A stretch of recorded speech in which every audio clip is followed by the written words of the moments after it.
Kia ora e te iwi e haere ake nei I te karare. Ko ngā kupu whakamihi e rere ana ki Robin Kahukiwa e waru tekau mawhitu ngā tau ka mate nei I te paraere kua mahoe ake nei. He pēhea te manaaki i ngā kōiwi, he pēhea te kōrero ki te mauri o ngā kōiwi. Nō te karere te whakamānawa nui tai ore ore ki te kawe atu kia koutou I ngā kōrero mō tētahi paki pūmeka hou. Ka rere mā te karere anake e kia nei ko te kawa ora. Ko tātou tonu tēnei, e whakakanohi tonu ana I a tūhoi o nā mata, o te ana mata, haere ake nei. E hia mano uri o te iwi o tūhoi, ka tere pipi whakao atu ki te hui ahurei a tūhoi. Hei e nei a rangi whakatā o te aranga, ana ka tū ki te waimana.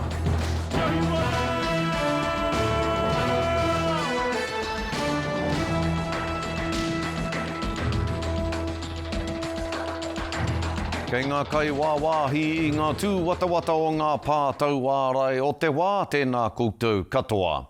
Ko ia tētahi o te karangatanga o te moko pūrongo. Koe rā te ia o ngā kupu whakamihi. E rere ana kia Robin Kahukiwa e waru tekau mawhitu ngā tau. Ka mate nei I te paraere kua mahoe ake nei. He ringa tuhi, he ringa paita, he ringa toi. I whakamahia e Kahukiwa e nei pūkenga hau tipua ōna. Hei whakatairanga ake I ngā kaupapa Māori. E hara hoki I te mea, I rongo nui ia I roto ao te aroa nei anake. Engari, puta noa I te ao. Ko Hikurangi te maunga, ko Waia Pūteawa, ko Ngāti Porou te iwi. Te tangi ana, te ngā kou, mō hou e te whaia e. In this painting, I'm trying to show the close relationship of Māori people to the land.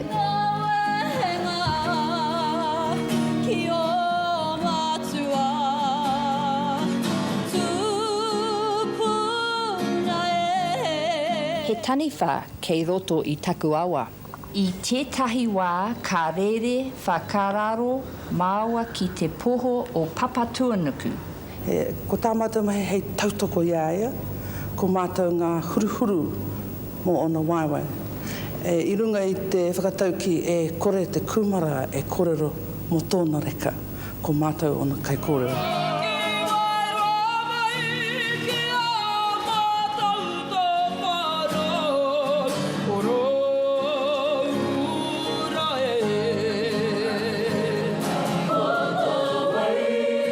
She talked about the impact of poverty, of homelessness, of land confiscation. Whaia Robin is an absolute catalyst for challenging notions of New Zealand history. Just one of the greatest artists to ever have lived, quite frankly. We must look in our own hearts and know that we are a wonderful people.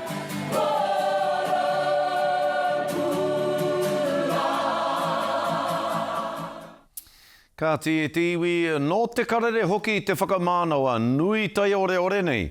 Ki te kawe atu kia koutou I ngā kōrero mō tētahi paki pūmeko hou. Ka rere mā te karere anake e kia nei ko te kawa ora. Ko te pūtake o te kawa ora, ko te hīkoi a Janie a Tai Iringa Roy Mata Bennett, te kaumārima ngā tau, I te wereweritanga o te mate pukupuku ki ngā kōiwi, he mate pukupuku moko moko rea hoki. Nā te kino o te ngau a tēnei mate ka poroa tōna ringa. Kua huri tōna whānau ki ngā tikanga Māori o tira ki ngā karakia hei pure I ngā kōiwi I roto I o rātou kāwai whakapapa. He paki pūmeka tēnei mo te aroha, te kore, te mate, te ora, tai atu ki te mana nui o te whakapapa. Ko te kaikawe I tēnei paki pūmeka motu hake mā te karere, ko te māma tonu o Janie, a hini te mate kōiwi, kai whakapāho tau tohito o te ao Māori.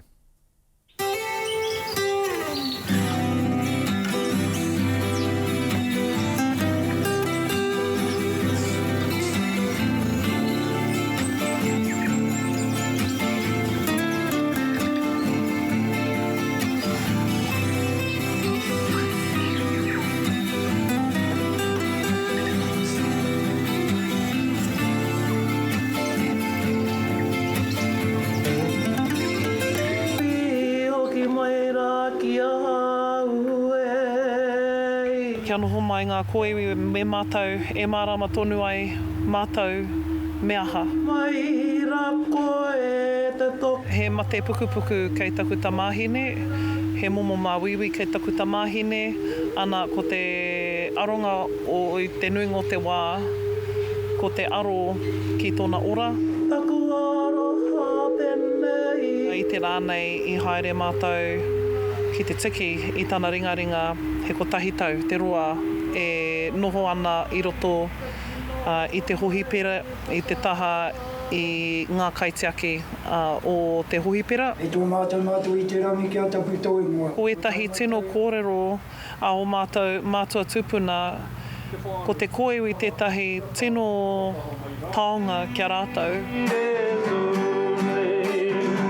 I te wā i mōhio nei mātou he māwiwi kōiwi i taku tamāhine i te mōhio mātou me tūwhera te ngākau.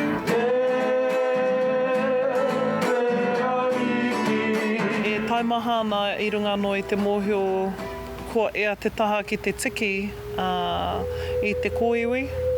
Engari he nui ki ngā whakaaro kei roto i a mātou ko taku whānau.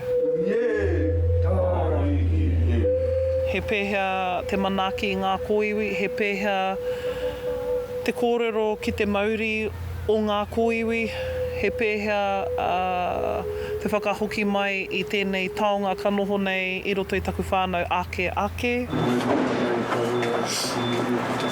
Ki te kōrero mātou ki te kōiwi, mō te kōiwi rānei, he nui ngā rangahau, a puka puka, a hitori, a waha, a whānau i whaia e mātou. Mātua tūpuna e kawe aunga i a koe me tō whānau. Te tūmana ko ia ko ngā kōrero katoa e whaia ana e mātou, ko ngā rangahau katoa ko kimi nei e mātou he mea āwhina. Ngā uri ka pōkai kaha ana, ngā uri ka whai i ngā uauatanga o te ao. Ko te wānanga, ko te taura, ko te taurira. Te haerenga ki te tiki i tēnei kōiwi i te rānei, ai ko ea te rātaha, engari he i roto i te mamai tētahi wahanga e tāia te homai anō pēr he whakautu ki tēnei huarahi roa. E ono ngā wāhanga o tērā paki pūmeka. Nā, kua whakanui te kura ārohe o Pononi i te hokianga i tōna huri tau 50. I reira ngā tauira o te tau tuatahi o te kura, ngā kaiako o mua me te whānau o Naianei o te kura, e taki whakamānoa ana i te ekenga o te kura ki tēnei taumata whakahirehira, a neira, a Harata Brown. Ko te karanga o te hokianga nui a kupe.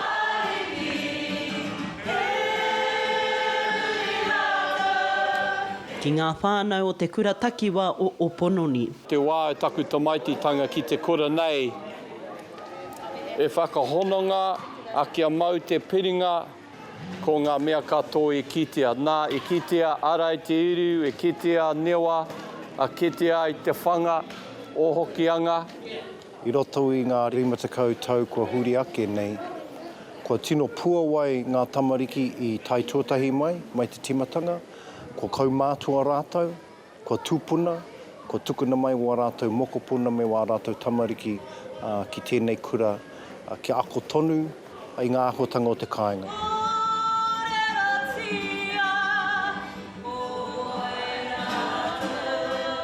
Rima te kautau te kura e tū ana ki konei, e mātiro atu nei ki ngā tai o hokianga, ki ngā kaitiaki tonu o te wahapū, ko niwa, ko ārai te uru. I was one of the first kids at the school, so all our schools joined together. Waimaku, Pākānai, Whirinaki made into one school, and the education available was a lot more for our country kids up here in the north. You know, we were Māori kids running around in the paddocks back home in Whirinaki. You know, bare feet, no shoes, in the creeks, going fishing eels, and, you know, come here, you can't wear no shoes. When we were here, it was the teachers, you know, it was the teachers that made it all for me. Hekeke, hei whakanui i tēnei huringa tau, Rima te kau. Recognising the past, all the founding members, who some of them are here today, our founding staff members, recognising the vision that they had back then and looking at to today. I te timatau te pōhiri nei, ka tangi au. Ka tangi au e maumahara au, ta wā te tamaititanga me ngā akotanga kei Waenganui i te kura nei. Nā te kaha o te hāpori, me ngā mātua, ngā whaia o tēnei kāinga, i whakatūria mai tetahi kura Māori, i roto i tēnei kura, i ki nei ko te whānau kotahi, kia ora tonu te reo, kia tupu tonu te reo, kia puawai te reo, i roto i ngā rea ngā hakatuguranga whakaheke atu rā ki tēnei rā. He puna i te ao marama koia hoki ko te kura takiwa o Opononi. Harata Brown, Te Kariri. Tuia ki tēnā kōrero, e whā te kau mā toru tau, te kaupapa o te kōhanga reo, e tūana ki tēnei whenua. Kātahi anō te kōhanga o te marae o te kauri i te rohe o Waikato. Ka whakanui i tō rātou huringa tau, whā te kau. He toko maha ngā tauira tuatahi o taua kōhanga e maro mahu e tonu ana ki te reo, o tira e kaha tau toko tonu ana i te reo Māori mohoa nei. Toko maha, kei te ao mā tauranga e mahi ana, o tira kei te kōhanga o te kauri hoki e mahi ana. Kia tahuri ake tātou. Whakanui a te kohanga reo. I toko ake te whakaaro ki te whakatū kohanga reo i te wai a rātou a mātou kaumata i te hāhi moromona i te wharekarakia. Ki tākui moheo ai i huitahi ngā kaumatua, ko te hia nui kia kawea mai ngā akoranga o te rātapu o te hāhi ki te kaupapa o te kohanga reo ki te marae. Te kawea mai anō hoki tērā kaupapa kia kōrero te reo Māori i runga i te marae i ia rāo te wiki. Ko ngā kuia a Meri Rōtana rāua ko te wera naura, ngā kai o ko tuatahi o te kohanga reo o te kauri marae.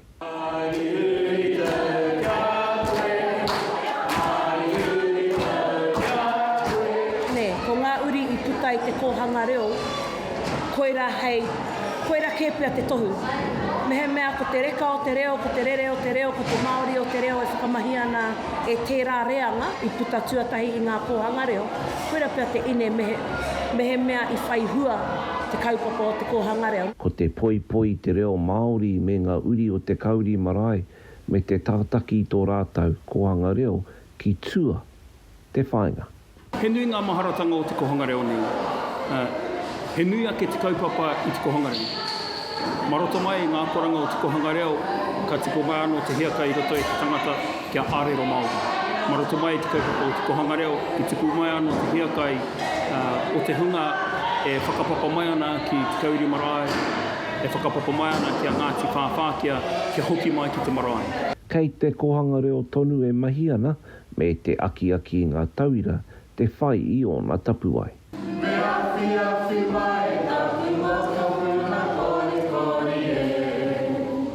Me mihi ka tikaki i tēnei reanga, e hāpaisia nei i te hokorua tau o te kohanga reo o te kauri. Te whā ngā huru mātoru, tūturu o te tau o te kohanga reo o te kauri. Me tā rātau aki kia tūtonu tēnei kaupapa o tātou. Kuturu rawa kia tina! Tina! Haungie, huie! Taikie! Pōtaka maipi. Te Kariri. Nā reira, hei muri ake i ngā whakatairanga i karahui atu te hia rau tauira, hūri no i te motu ki Ōtaki, mo te kaupape kia ne ko Ki Te Apopo, tēnā kia mau tonu mai.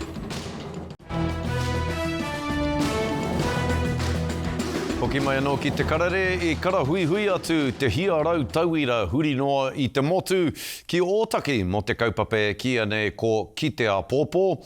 He whakātūranga umanga tēnei i Waihanga Tiai e te hunga rangatahi mō te hunga rangatahi. He kaupapa hoki tēnei hei āwhina i ngā rangatahi kia tūhura atu ai rātau i ngā ara Ki Te Apopo me te whakanui ngā tahi hoki i tō rātau Māoritanga. Kei alinini tui tupou tēnei pūrongo. I whakakōtahi mai te tini o nā rangatahi ki Ōtaki mo te hui tuarua Ki Te Apopo.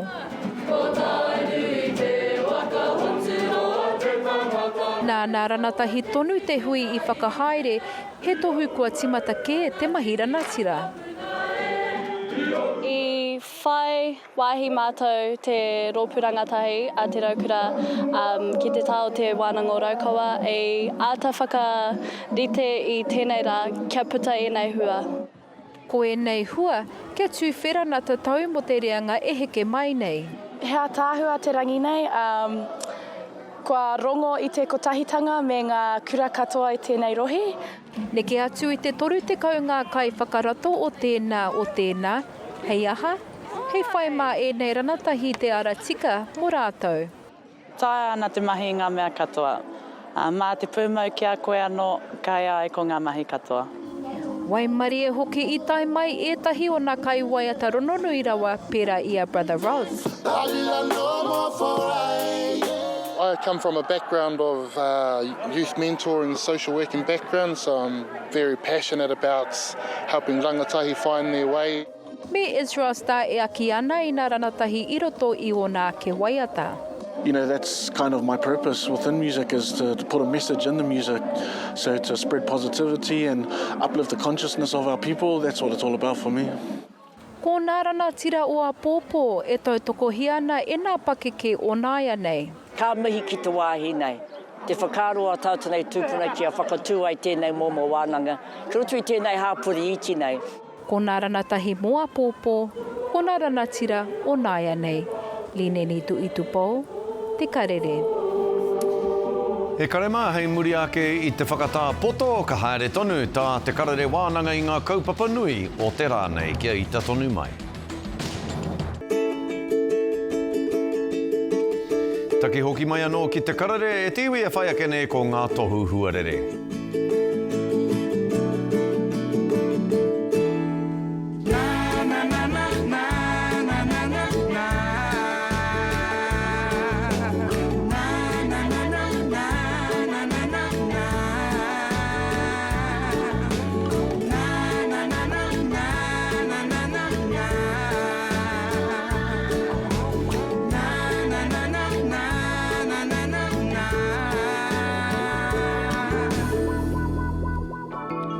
Matika maira ko te iwi Māori, ina te mahi e mahi nei tātou. Matika maira ko te iwi Māori, ina te mahi.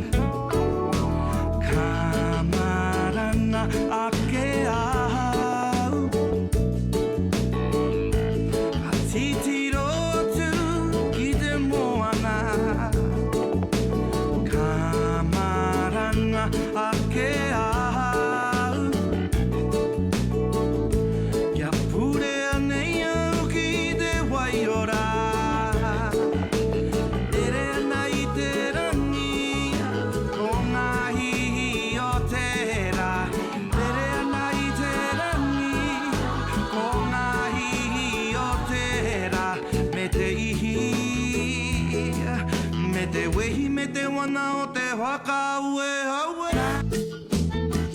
Koe nā tātou kohinga kōrero mō tēnei rā e tiwi. Ko te kaupapa e pāne ki te ahurei a tū hoi kāri I tai mai I te wā tika no reira karere atu ki a koutou. Hei tēnei a hōtaka a pōpō. Anei rā te waiata hoa Stan Walker e kia nei ko mō ake tonu. Kei roto hoki I te waiata nei te reo o Hana Rāwhiti Maipi Clark o te Pāti Māori. Kia ora tātou katoa, anei, whakarongo ake ki tēnei waiata. Makitang Najang Barang Indiji Mero Dana Wana Mai. Juliet. Juliet. Juliet. Juliet. Juliet. Kawana ka whakamanu whiritia koe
slow.